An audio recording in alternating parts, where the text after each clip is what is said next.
Ini uang palsu ini. Marah-marah dia. Dilemparkan uang untuk kembali kepadanya. Bayar yang betul. Akhirnya dia bayar. Nah, ketika Abdullah Khayyat datang, ini pembantunya melaporkan ke Abdullah Khayyat apa yang terjadi. Saya lemparkan uang ke mukanya. Saya bilang ini uang palsu. Abdullah Khayyat berkatanya, aduh, kenapa kamu lakukan itu?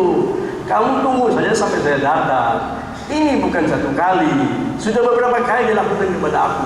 Aku terima dan aku buang. Dia bilang, kenapa Tuhan lakukan itu? Aku khawatir dia menipu kaum muslimin yang lain. Ya, kita alhamdulillah Allah berikan kita nikmat, rezeki kita banyak. Kalau dia pergi ke tukang jahit yang lain, dia bodohin, kebetulan orang yang bodoh, kesian. Jadi dia lakukan itu, dia tahu ini orang mungkin tidak bisa diperbaiki. Abdullah Khayyat. Yusuf ibnu Asbat mengatakan tanda-tanda orang yang berakhlak mulia. Saya nukil dari ucapan Imam Ghazali rahimahullah supaya kita semuanya belajar. Beliau mengatakan tanda orang yang berakhlak mulia itu 10. Pertama, qillatul khilaf. Tidak mudah terjadi pertikaian dengan dia. Semua orang damai dengan dia. Jarang sekali bertengkar. Dan itu pun kalau terjadi muncul dari pihak yang lain. Tapi kalau orang lain lihat dari jauh, seakan-akan pertengkaran terjadi antara dua orang. Maka dikatakan jarang terjadi pertengkaran antaranya dengan orang lain. Yang kedua, husnul insaf. Husnul insaf itu memiliki kemampuan yang besar untuk memaklumi orang lain. Dalam bahasa Arab itu setengah itu nisf. Nun, sad, fa. Ini husnul insaf. Dia memiliki kemampuan untuk membagi dirinya menjadi dua. Separuh 50% untuk dirinya dan separuh untuk orang lain. Maka ketika dia mau membela diri, ya, sebagian daripada dirinya itu berpihak kepada lawannya. Mungkin saya terjemahkan dalam bahasa Indonesia, memiliki kemampuan yang besar untuk memaklumi orang lain. Yang ketiga, tarku talabil akhirat. Tidak pernah mencari kesalahan orang lain. Yang keempat, tahsin ma yabdu min as-sayyi'at. Memiliki kemampuan yang besar untuk menyaksikan keindahan di balik hal-hal yang terlihat buruk. Maka dia bahagia. Kenapa? Keburukan-keburukan yang ini bukan keburukan masyarakat, ya, bukan keburukan yang dihadapkan kepadanya. Jangan sampai keliru, ya. Dia menolak, ya, kehancuran di masyarakat. Tetapi kalau dia tertimpa ujian yang menyebabkan dia mengalami keburukan-keburukan, dia memiliki kemampuan atau usaha menyaksikan keindahan di balik keburukan-keburukan itu semuanya. Kemudian iltimas al-ma'dzirah, memiliki semangat yang sangat besar untuk mencari alasan-alasan yang dengannya dia memaafkan orang lain. Itu sabda Nabi loh. Intamis bi akhikal mu'min sab'ina udhran. Rasul ketika ditanya, ini ibu-ibu perlu tahu ini, ya. Seseorang bertanya, berapa kali saya maafkan pembantu saya dalam satu hari? Bukan dalam satu tahun. Yang bertanya ini masyarakat Rasul SAW, masyarakat Madinah.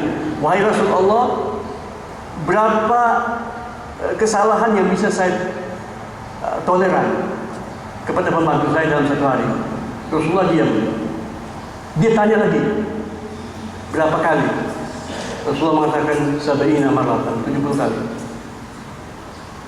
Hasan Basri mengatakan, ditanya, kok sampai 70 kali? Sampai 70 kali banyak banget. Hasan Basri menjawab, oh enggak akan sampai 70 kali. 10 kali aja, belum sampai 10 Anda sudah memaafkan dia. Karena dia membantu. Banyak problem dalam kepalanya. Dan dia mungkin kurang berilmu. Kalau dia berilmu, boleh jadi dia jadi bos kamu.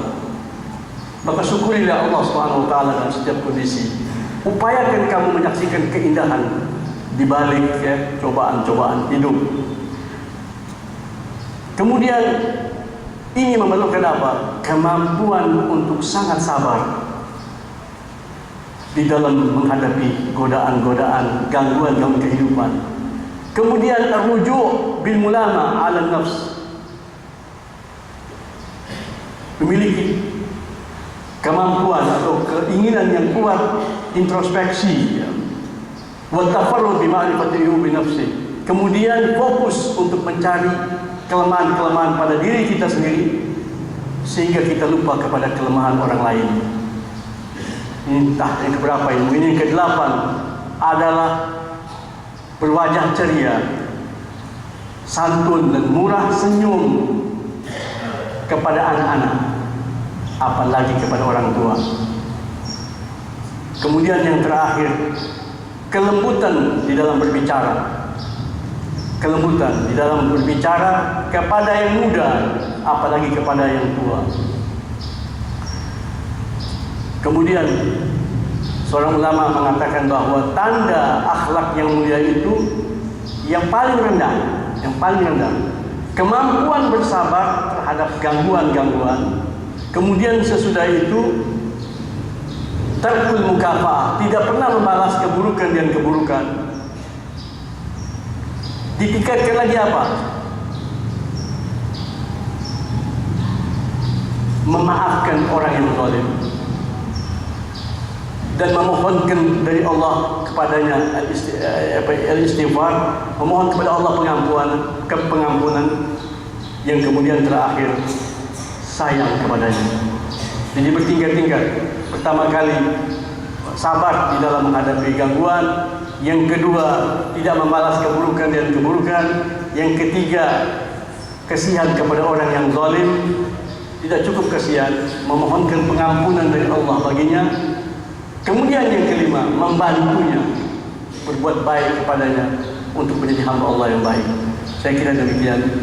Mudah-mudahan kita dapat mengambil pelajaran. Saya di sini bukan dalam status memberi nasihat, tidak. Saya berbicara apa yang saya baca, dan kita berharap semoga kita menjadi mukminin yang sempurna keimanannya dengan cara berakhlak dengan akhlak Nabi dan akhlak Allah Subhanahu wa taala. Rabbana taqabbal minna innaka antas samiul alim wa tub alaina innaka antat tawwabur rahim. Wa sallallahu ala Muhammadin wa alihi wa sahbihi ajma'in. Wassalamu alaikum warahmatullahi wabarakatuh. Waalaikumsalam warahmatullahi wabarakatuh. Mungkin ada yang mau diskusikan, boleh silakan. Tolong.